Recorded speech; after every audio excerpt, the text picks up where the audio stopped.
जय हिंद दोस्तों, मैं हूं आशीष और आप सबको इंडिया में जान पर स्वागत है। दोस्तों, आप सब जानते हैं हमारे इंडियन एयरफोर्स में रशियन अर्जिन के काफ़ी सारे फाइटर जेट अब प्रेजेंट टाइम में इस्तेमाल हो रहे हैं और पहले भी इस्तेमाल होते थे।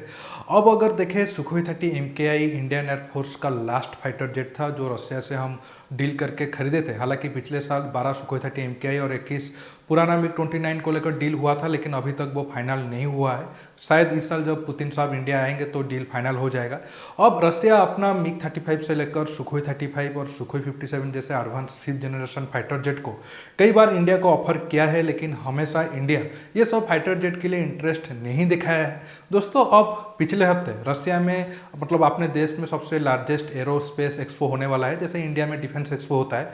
उस एक्सपो से ठीक एक हफ्ते पहले रशिया की सुखोई कंपनी ने एक 30 सेकंड का वीडियो जारी किया था, जिसमें एक नया single engine stealth fighter jet को दिखाया गया है और बताया गया है कि इंडिया, यूएई, वियतनाम और अर्जेंटीना ये 4 देश ये फाइटर जेट को खरीद सकते हैं। लेकिन दोस्तों, अब कई सारे सवाल उठ रहे हैं। हालांकि रशिया वो जो नया स्टेल्थ फाइटर जेट को ऑफर किया है इंडिया को, वो FGFA डील का रिप्लेसमेंट नहीं है, वो MMRC2 डील के तहत इंडिया को ऑफर किया गया है। लेकिन कई सारे सवाल उठ रहे हैं, जैसे कि इंडिया क्या खुद MMRC2 डील के लिए इंटरेस्टेड है? क्या इंडियन एयरफोर्स तो चाहता है कि हमें एडवांस प्लेन चाहिए? क्या भारत सरकार 114 फॉरेन फाइटर जेट के लिए इंटरेस्टेड है? अभी जो रशिया नया स्टेल्थ फाइटर जेट को ऑफर किया है वो कितना ताकतवर है? क्या आगे जाकर वो इंडिया की जरूरतों को पूरा कर पाएगा? दोस्तों, ये सारे सवालों पर मैं डिटेल्स में आपको बताऊंगा। जानने के लिए आप आखिर तक ये वीडियो को देखते रहिए और ज़्यादा से ज़्यादा लाइक शेयर करना बिल्कुल मत भूलिए। हालांकि दोस्तों, रशिया ने अभी तक खुलासा नहीं किया है ये फाइटर जेट कैसा होगा, दिखने में कैसा होगा। जो भी वीडियो जारी किया गया है उसके नया फाइटर जेट के बारे में कोई ज़्यादा खुलासा नहीं हुआ है। हालांकि कुछ दिन के बाद हो सकता है ये फाइटर जेट के बारे में ज़्यादा इन्फॉर्मेशन और रशिया दे देगा। लेकिन दोस्तों, जो डुअल इंजन वाले फाइटर जेट होते हैं उनका रेंज और पेलोड को साथ में ले जाने की क्षमता सिंगल इंजन के कंपेयर में ज़्यादा होते हैं। लेकिन जो सिंगल इंजन वाले स्टेल्थ फाइटर जेट हो या फिर नॉर्मल फाइटर जेट हो, उनका भी कई सारे एडवांटेज है। मान लो कि हमें कम दूरी तक जाकर कोई ऑपरेशन को अंजाम देना है। अगर हम उस ऑपरेशन के लिए डुअल इंजन वाला फाइटर जेट को इस्तेमाल करेंगे तो ज़्यादा पैसा खर्चा होगा। हम वही काम को सिंगल इंजन वाला फाइटर जेट को कर सकते हैं, यूज करके कर सकते हैं। और जो सिंगल इंजन वाला फाइटर जेट होते हैं वो डुअल इंजन वाला फाइटर जेट की कंपेयर में उनका कॉस्ट, ऑपरेशनल मेंटेनेंस सारे कॉस्ट कम होते हैं। इसलिए एक एयरफोर्स के पास सिंगल इंजन और डुअल इंजन दोनों फाइटर जेट होना वो एयरफोर्स की ताकत को बढ़ा देता है। लेकिन दोस्तों, बड़ा सवाल ये है, रशिया ने ये फाइटर जेट के बारे में ज़्यादा खुलासा तो नहीं किया है, लेकिन जो भी कुछ इन्फॉर्मेशन मीडिया पे है उस हिसाब से ये फाइटर जेट अपने साथ 18 टन के वजन को लेकर जा सकता है और स्पीड मैक 2 से ज़्यादा होगा। और इसमें इंजन में थ्रस्ट वेक्टरिंग सिस्टम होगा और इसका वेट टू थ्रस्ट रेशियो 1 से ज़्यादा होने वाला है, ताकि जब वर्टिकल क्लाइंब करेगा ये फाइटर जेट आसानी से कर पाएगा। लेकिन बड़ा सवाल ये है, ये फाइटर जेट कितना ताकतवर होगा, क्योंकि रशिया अभी तक सुखोई 57 को ही अच्छे तरीके से नहीं बना पाया है। तो फिर एक नया सिंगल इंजन वाला स्टेल्थ फाइटर एयरक्राफ्ट को क्या रशिया अच्छे तरीके से बना पाएगा? मान लेते हैं अगर रशिया बना भी देता है तो क्या भारत वो नया फाइटर जेट को खरीदने के लिए इंटरेस्टेड होगा? दोस्तों, अब मैं इस फाइटर एयरक्राफ्ट के बारे में पॉजिटिव नेगेटिव दोनों साइड से आपको समझाऊंगा। आप आखिर तक देखते रहिए और आखिर में आप इस टॉपिक पर क्या सोचते हो नीचे कमेंट बॉक्स में कमेंट करके बताना मत भूलिएगा। दोस्तों, सबसे बड़ा सवाल ये है, क्या हम रशिया के ऊपर ट्रस्ट कर सकते हैं वो एक अच्छा सिंगल इंजन वाला स्टेल्थ फाइटर एयरक्राफ्ट को बना पाएगा, जिससे हमारा इंडियन एयरफोर्स की ताकत और बढ़ जाएगा? क्योंकि दोस्तों, अब रशिया खुद सुखोई 57 फाइटर एयरक्राफ्ट को सही तरीके से नहीं बना पाया है। 2010 में इस प्लेन का पहला फ्लाइट टेस्ट हुआ था, लेकिन 11 साल के बाद सिर्फ एक प्लेन रशियन एयरफोर्स में शामिल है। बाकी 11-12 प्रोटोटाइप अभी भी टेस्टिंग फेज में है और ज़्यादा नंबर पर रशिया अभी भी ये प्लेन को नहीं बना पाया है। इसके साथ पिछले कुछ महीनों में ऐसे रिपोर्ट आ रहा था, जिससे देखकर हम कह सकते हैं सुखोई 57 का जो बिल्ड क्वालिटी है वो उतना अच्छा नहीं है। रशियन मीडिया के हिसाब से सुखोई 57 का पर प्लेन की यूनिट प्राइस $200 मिलियन के आसपास है, लेकिन इसका जो बिल्ड क्वालिटी है वो काफ़ी ख़राब है। कुछ फोटो वायरल था, आपको अभी दिखा रहा हूँ। आप देखिए, ये सुखोई 57 का विंग का फोटो है, लेकिन आप देख सकते हो इसमें जो स्क्रू लगे हैं वो काफ़ी ऑर्डिनरी स्क्रू है। ये से स्क्रू अगर लगता है तो जब फाइटर एयरक्राफ्ट वाइब्रेशन होता है या फिर ज़्यादा स्पीड में जाता है तो ये स्क्रू निकल सकता है। और इस फोटो को देखकर अमेरिकन या फिर वेस्टर्न सोशल मीडिया में ये कमेंट मारा जा रहा था कि ऑर्डिनरी जो स्क्रू ड्राइवर है वहाँ से खरीद कर ये स्क्रू को हम निकाल सकते हैं। अगर हम F-22 की बात करें तो आप देखिए F-22 की जो स्क्रू लगे हैं वो कितना अच्छा है। मतलब आप देखकर लग सकता है कि नहीं ये एक फाइटर एयरक्राफ्ट में एक लगने वाला स्क्रू है, कोई ऑर्डिनरी स्क्रू नहीं है। इसके बाद आप देख सकते हो सुखोई 57 की जो कॉकपिट में एयर बबल दिखाए गए थे, जो जिसे देखकर लोग कह रहे थे कि इसका बिल्ड क्वालिटी उतना अच्छा नहीं है, नहीं तो 5th जनरेशन फाइटर एयरक्राफ्ट में ऐसे छोटी मोटी गलती नहीं होना चाहिए। और भी कुछ फोटो थे, आप सुखोई 57 की वेपन वैली को देखिए। आप देख सकते हो ये जो वेपन बे है या फिर वेपन वैली है जिसके अंदर हथियार को छिपा कर रखा जा सकता है, आप देख सकते हो वो फिट नहीं है, थोड़ा गैप बैठ रहा है। ज़्यादा टेस्टिंग के बाद, वाइब्रेशन के बाद शायद ऐसा हालत हो गया है प्लेन का। लेकिन अगर आप F-22 को देखोगे, आप देख सकते हो इसमें कोई गैप नहीं है, काफ़ी स्मूथ है।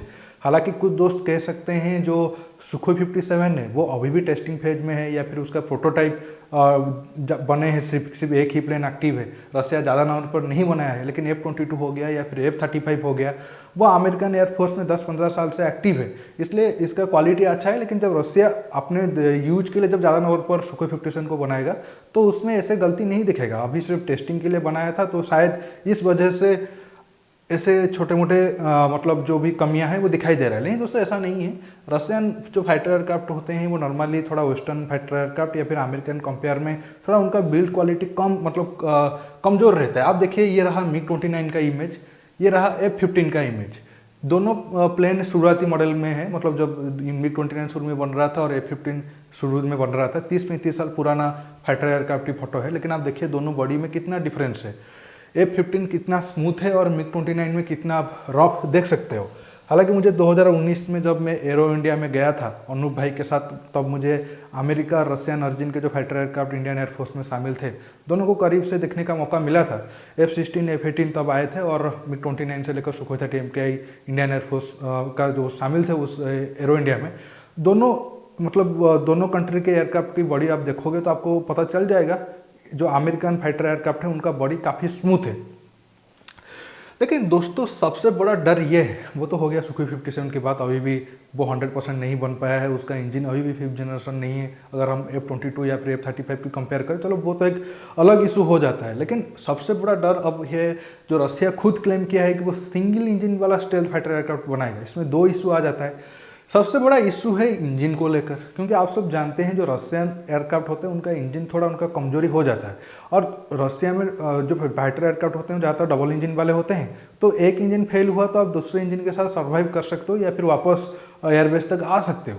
लेकिन अगर सिंगल इंजन वाला फाइटर एयरक्राफ्ट है, अगर वो डैमेज हुआ तो प्लेन का तबाह होना तय है और शायद ऐसा भी हो सकता है पायलट का भी जान खतरे में पड़ सकता है। दूसरा बड़ा प्रॉब्लम ये है, रसिया खुद पिछले 30-40 साल से आप अगर देखोगे, 5th जनरेशन तो छोड़ दीजिए, कोई 4th जनरेशन का भी सिंगल इंजन वाला फाइटर एयरक्राफ्ट नहीं बनाया है।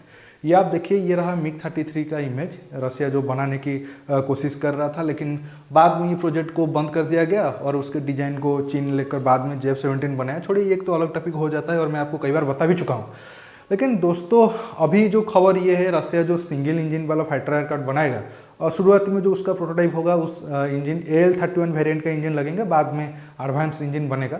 लेकिन दोस्तों प्रॉब्लम ये है, अब जो रसिया नया प्लेन के बारे में बताया है वो सिर्फ कागज़ पर है, उसका डिजाइन या फिर कुछ वो जो एनिमेशन वीडियो अभी डाले थे 30 सेकंड का, उसमें बस उतना ही है। वो प्लेन का प्रोटोटाइप बनेगा, उसका टेस्टिंग होगा, जो भी कमी होगी वो सामने आएगी, फिर उसको ठीक किया जाएगा। मतलब इतना सारा, और फिर वेपन का टेस्टिंग होगा। इतने सारे होते होते मिनिमम तो लग रहा है कि 7-8 साल तो कम से कम लग जाएंगे, अगर रसिया सीरियसली अभी कुछ महीने या फिर 1 साल के अंदर काम शुरू करता है तो। फिर भारत के साथ डील होगा, प्राइस नेगोशिएशन होगा, make in India, technology transfer वगैरह वगैरह, इतना कुछ होने के बाद मुझे तो नहीं लग रहा है कि 2030-32 से पहले ये डील हो पाएगा। फिर डील होगा, प्लेन बनकर आएंगे या फिर इंडिया में बनेंगे, और टाइम लगेगा। तो बड़ा सवाल ये है क्या कि इंडिया खुद MMRC-2 डील के लिए इंटरेस्टेड है? क्योंकि अभी जो जितना भी हालात बना हुआ है, इंडियन एयरफोर्स को तो एडवांस प्लेन चाहिए। इंडियन एयरफोर्स को अगर आप पूछोगे क्या MMRC-2 डील होगा, कभी भी वो आना नहीं करेंगे और करना भी नहीं चाहिए। लेकिन हमारा भारत सरकार या फिर जो सिस्टम में बड़े बड़े लोग बैठे हैं, उनका ज़्यादातर माइंडसेट अभी ये लग रहा है शायद हम MMRC-2 डील तक नहीं जाएंगे, राफेल के और 2 स्क्वाड्रन ऑर्डर कर देंगे, फिर तेजस का मार्क 2 वगैरह वो सब आएंगे और MC आएगा, उस हिसाब से काम चलेगा। लेकिन दोस्तों अगर हम मान लेते हैं कि हम MMRC-2 डील के लिए इंटरेस्टेड है, तो क्या हम इतने सालों तक इंतजार करेंगे? 10-12 साल 13 साल हम इंतजार करेंगे जो रशियन फाइटर जेट के लिए?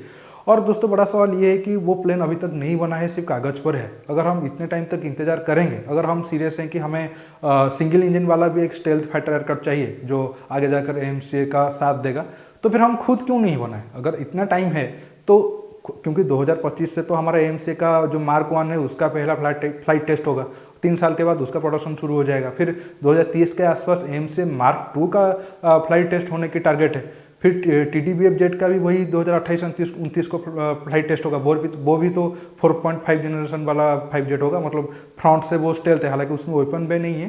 अगर वेपन बे होता और एडवांस इंजन होता वो भी 5th जनरेशन फाइटर जेट होता। तो हमारे पास तो पिछले 8-10 साल में काफ़ी एक्सपीरियंस आ गया होगा। तो फिर हम खुद अपने दम पर क्यों सिंगल इंजन वाला स्टेल्थ फाइटर एयरक्राफ्ट को ना बनाकर रसिया से ले? दोस्तों अब मैं इस पर और ज़्यादा नहीं बोलूँगा। जब इंडियन ऑफिशियल या फिर इंडियन गवर्नमेंट के, मतलब इंडियन गवर्नमेंट या फिर जो भी हमारे आर्मी या फिर एयरफोर्स के लोग हैं, वो अगर बाद में जाकर इस प्रोजेक्ट के ऊपर कोई बयान देते हैं तो फिर डिटेल्स में बात करेंगे। अब तक तो अगर मेरा ओपिनियन अगर आप पूछोगे, मैं कहूँगा कि इंडिया को रसिया की सिंगल इंजन वाला फाइटर एयरक्राफ्ट की तरफ नहीं जाना चाहिए, क्योंकि एक प्लेन अभी भी मतलब सिर्फ डिजाइन फेज पे है। तो अगर हम 10-12 साल तक इंतजार करना चाहते हैं तो क्यों हम खुद का क्यों ना बनाएं? बाकी आप इस पर क्या सोचते हो, आप जरूर नीचे कमेंट बॉक्स में कमेंट करके बताइए। दोस्तों रुकता हूं, बहुत जल्द और एक नया टॉपिक के साथ मिलूंगा। आपको अगर ये वीडियो ज़्यादा अच्छा लगा तो आप लाइक करिए, अगर आपको पसंद नहीं है आप डिसलाइक करिए, और सुझाव भी दे सकते हो क्यों आप ये वीडियो को पसंद नहीं करते हो। रुकता हूँ, बहुत जल्द एक न्यू टॉपिक के साथ मिलूंगा। नमस्कार, जय हिंद।